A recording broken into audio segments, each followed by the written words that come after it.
and the pre-fight was quite heated. How was that for you?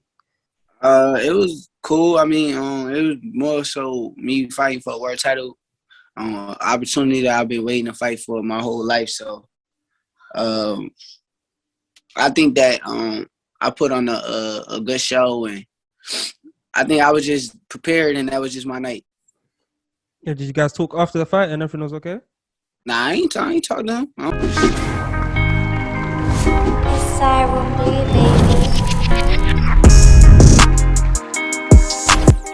Hello guys, this is your boy the Purist and we're here to talk boxing. Today we've got special guests, former Olympic silver medalist, former featherweight world champion Shakur Stevenson. Shakur, how are you?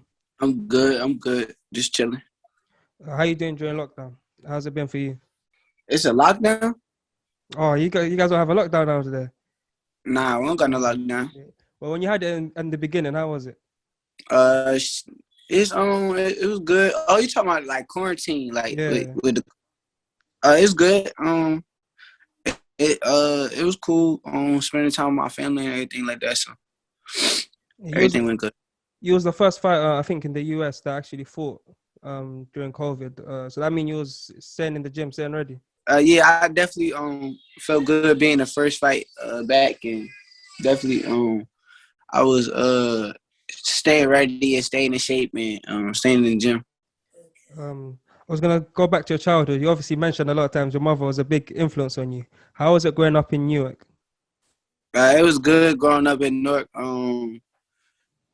We had like a lot of trials and tribulations, a lot of struggles, and but I'm glad that I came from where I come from, and it helped me become who I am today. You started training boxing under your granddad. How old is you when you started? I started when I was 5. I started fighting at 8. Do you remember your first time going to a gym? Yeah, I remember my first time going to the gym. I went in the gym. I seen everybody boxing. I remember asking my grandfather, could I get in the ring and spar? And I don't know, I just fell in love with it. Like, I started punching the bag. I just fell in love with the sport. And I wanted to learn how to be good and learn how to actually box. So when you first started sparring and fighting people, was you good from the beginning or you had to learn? Now, I was really good as a kid. I had like my own style already had developed as like a baby. So I was already like really good. I was like blessed, I ain't gonna lie. You win the Golden Gloves? Yeah. How many times you win that? I won like the states every time. I ain't never really get a chance to win the nationals. I only fought in it one time. I had lost to Kid Ruben Villa, and then I fought him in the Olympic trials and beat him with like it counted. So yeah, onto the Olympics. How old was you when you went to the Olympics? I was 18. How was that whole experience? It was okay. It wasn't really that good for me though, cause like all my teammates they had lost, so like I was the only one still in the tournament, and everybody was like celebrating and having fun, and I still was like in the tournament and had to be focused, and so everybody was like enjoying Rio, and I ain't really get a chance to really enjoy it. You got a medal out of it at least. Yeah, but I ain't really like that medal either. You like the gold one better, yeah? Yeah, I don't like silver. I don't like second place, and yeah, I ain't really enjoyed that experience at all, to be honest with you. But I appreciated it. Yeah, that's a good mentality to have, though. To want to be the best and nothing else. Yep. You turned pro with a lot of hype around you, and so far you haven't disappointed. How is it being so young, getting a lot of money, and keeping your level head? I mean, I just stay around my family. Like I'm a family man, so I think that's the main reason why I stay level-headed. I know like what I'm doing this for. I don't lose myself in between this. I'm not like no big party type of dude. Like I may step out a little, but being real with you, like I'm a family man, so I'm around my family all the time. That's what like keep me motivated, keep me level-headed, keep me honest. Like make me tell myself that I want to do more. So I think that's the main thing when it comes to being level-headed. Is I'm a family man. A few years ago, you signed a management deal with, I think, Andre Ward and Jay Prince. How has it been having those guys in your camp, and what have they done for you? I mean, Jay Prince is is a one hell of a role model. Jay Prince is something I aspire to be like when I get older. And Andre Ward is a great boxer. He's a hell of a boxer. I see you hang around with Terence Crawford a lot, and I remember one video of you asking him if he wanted to spar you. Did you ever get that spar in the end? Oh nah, me and Terrence spar all the time. Yeah. That's regular. We spar all the time. He come to my camps. He spar me when I'm getting ready for my big fights, and we spar all the time. That's on normal. What do you guys? I've been since I was like 17. Have you guys ever had like gone toe to toe and had a real tough spar? I ain't really no toe to toe kind of fighter, so Terrence is a lot bigger than me. I would not try to go toe to toe with Terrence. Yeah, He bigger, strong. I use what I can do to my advantage. When you fought for your first world title, you fought against your then girlfriend's brother, I think it was, and the pre-fight was quite heated. How was that for you?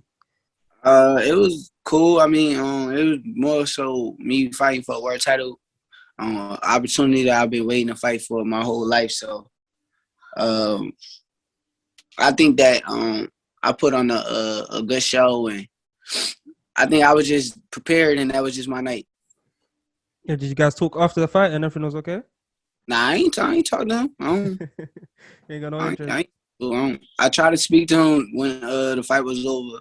I walked over to his corner, and they ain't really seem too interested into like talking to me. So I kept moving. That's what it is. How did you celebrate that world title with your mom? I celebrated it. I ain't really celebrated with my mother. I really just celebrate. I had went out with a couple of boxers, with Tank, Africa, Richardson Hitchens, Erickson Lubin.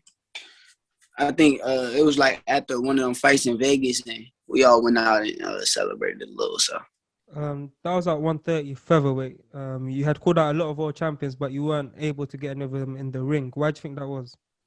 I'm not sure. I called out Warrington. I called out a couple of. I really was focused on Warrington though. Like Warrington really was my main concern because he was like the #1 featherweight. But I think that the business side played a part. I'm not gonna say he was scared of me. I don't think he had the money to. It ain't like he had the money to pay me and him. It was the promoter, so it wasn't really too up to us.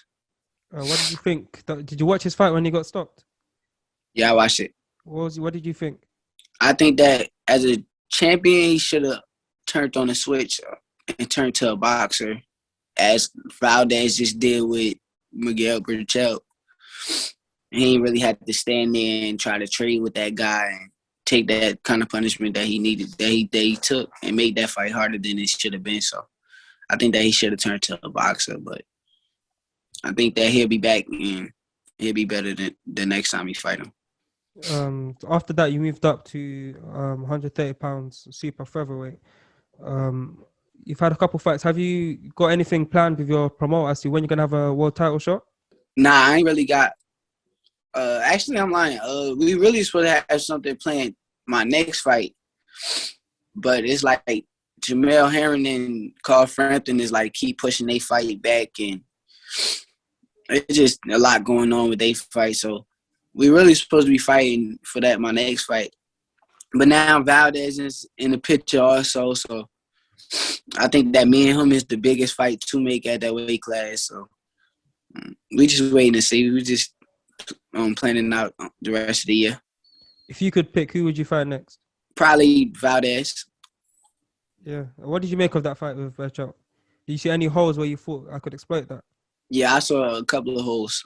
I saw a couple of holes in that fight, but I thought it was a great performance on his end. I think that he turned the switch on and turned to a boxer, and that made the difference in that fight. So, did you see anything new in his game that surprised you? Yeah, I saw a lot new.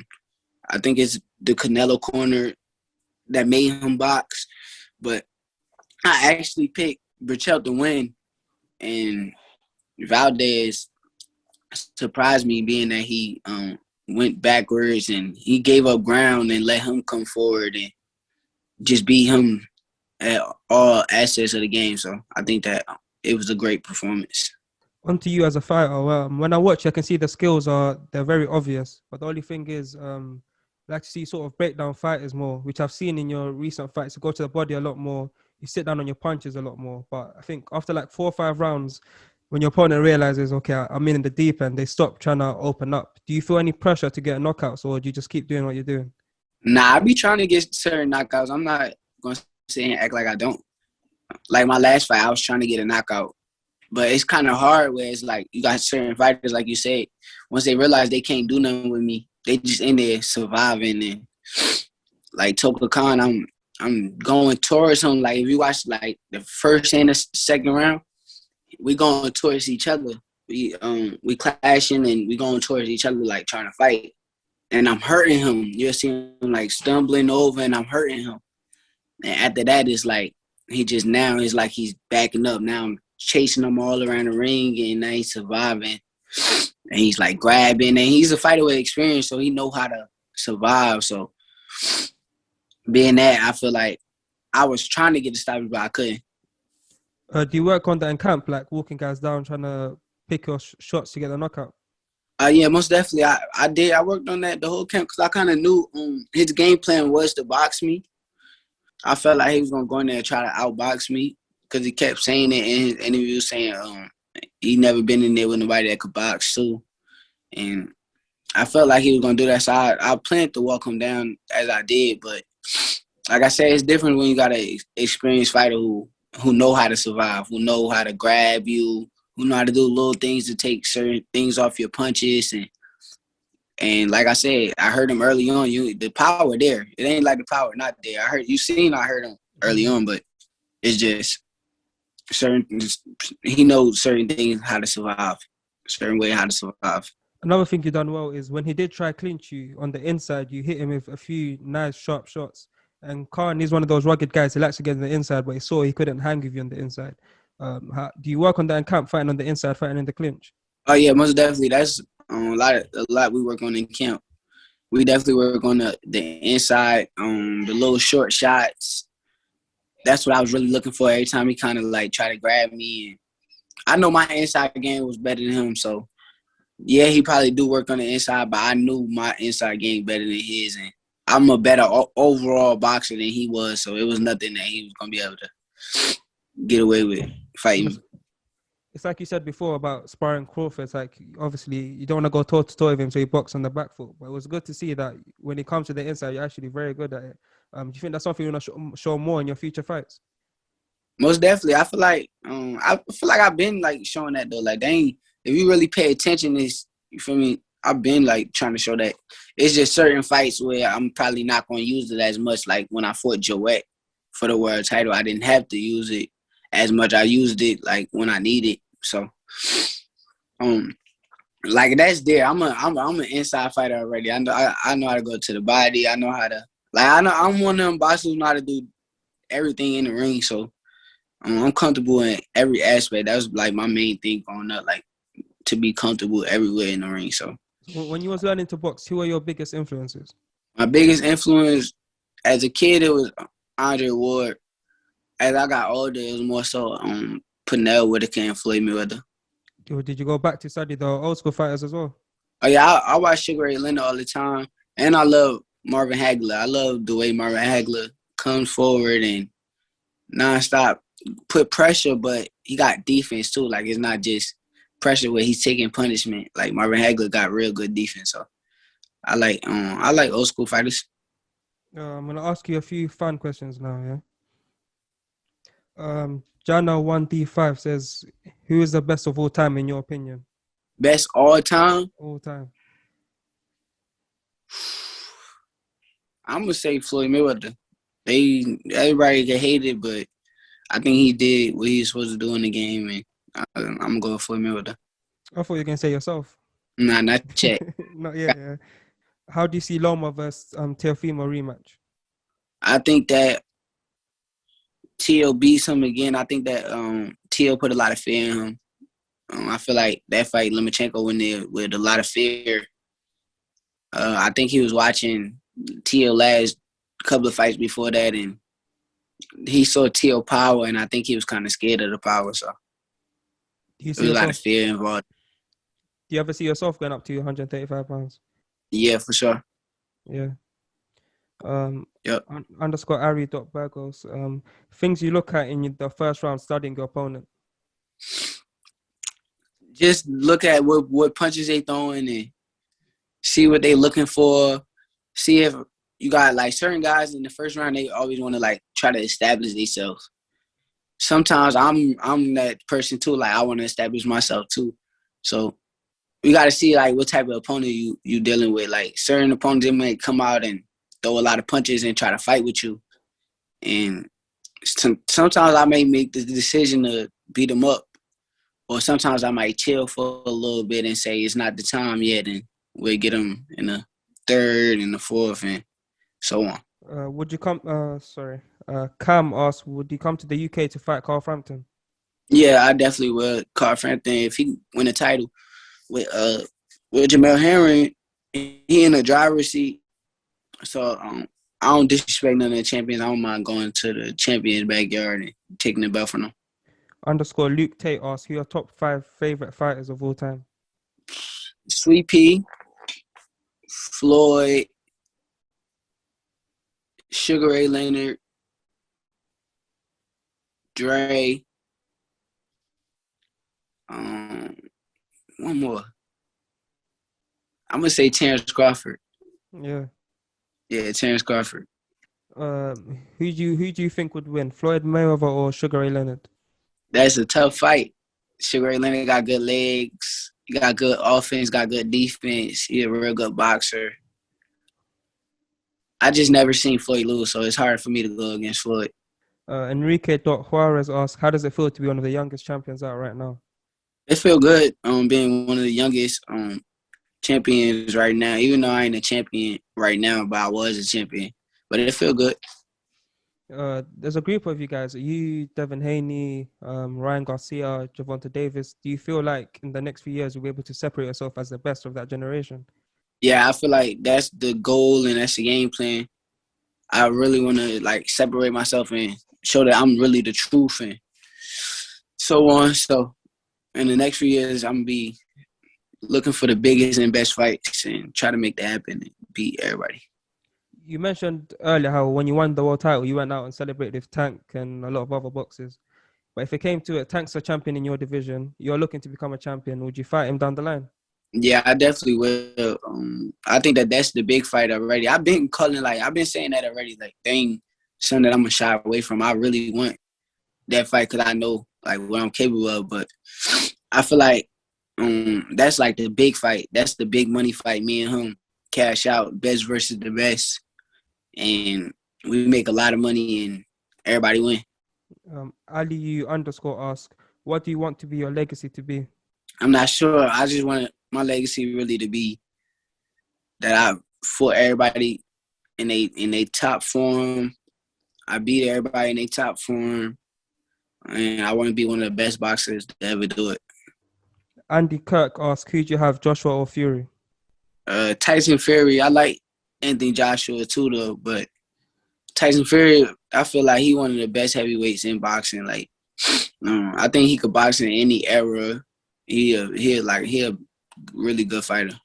Harry Chalmers asked, do you think Valdez moved up to avoid you when you were his mandatory challenger? Yeah, because he said something in the interview that he said, I'll stay and fight Josh Warrington or Leo Santa Cruz, but he wasn't going to stay and fight me. So, yeah, I think that it was but at the end of the day, he bet on himself. Like, it was a smart move because if he'd have fought me, lost to me right then, he probably wouldn't be in the same position that he in right now. So I think that it was a real smart move on his team, on his behalf, because he would never beat me at that time. I was going to beat him, and it was just going to be what it was, and they probably never put him in the same position to fight Burchell after that. So I think it was a smart move.